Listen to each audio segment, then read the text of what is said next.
জীবনীটা একটা ছোট্ট করে উনি করেছেন, সেটা পুরো মানে একদম আবির্ভাব থেকে প্রস্থান অবধি একটা অল্প করে লেখা, সেটাই একটু পড়ে দিচ্ছি। এটা চেতনানন্দজি লিখেছিলেন যে শ্রীরামকৃষ্ণকে যে রূপে দেখিয়াছি।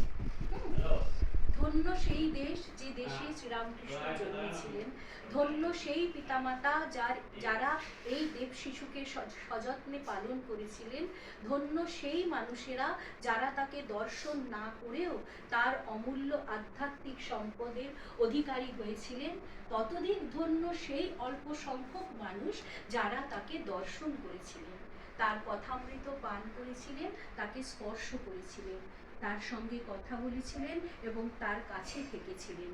রোমা রোলা লিখেছেন, রোমা রোলা একজন ফরাসি সাহিত্যিক ছিলেন, তিনি এটা লিখে গেছেন।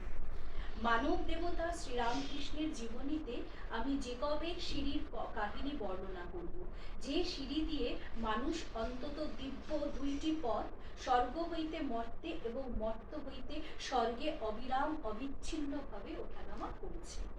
1836 খ্রিস্টাব্দের 18 ফেব্রুয়ারি কলকাতা থেকে 60 মাইল উত্তর পশ্চিমে কামারপুকুর নামে একটি পল্লী গ্রামে শ্রীরামকৃষ্ণ জন্মগ্রহণ করেছিলেন। তার পিতা ক্ষুদিরাম চট্টোপাধ্যায় ও মাতা চন্দ্রামণি দেবী উভয়ই ঈশ্বরকে ভক্তি করতেন এবং পুত্রের জন্মের পূর্বে তার দিব্য দর্শন লাভ করিয়াছিলেন। শ্রীরামকৃষ্ণ কামারপুকুরে বড় হতে লাগলেন এবং গ্রামের একটি পাঠশালায় পড়াশোনা আরম্ভ করলেন, কিন্তু শীঘ্রই চাল কলা বাঁধা বিদ্যা শিক্ষায় উৎসাহ হারিয়ে ফেললেন। যখন তার 6 কি 7 বৎসর বয়স, তখন তার প্রথম ভাবাবেশ হয়েছিল।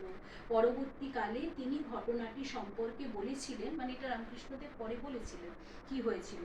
একদিন সকালবেলা টেকোয় বলছে একটা চুবড়িতে মুড়ি নিয়ে মাঠের আলপথ দিয়ে খেতে খেতে যাচ্ছি, আকাশে একখানা সুন্দর জল ভরা মেঘ উঠেছে, তাই দেখছি আর খাচ্ছি। দেখতে দেখতে মেঘখানা আকাশ প্রায় ছেয়ে ফেলেছে।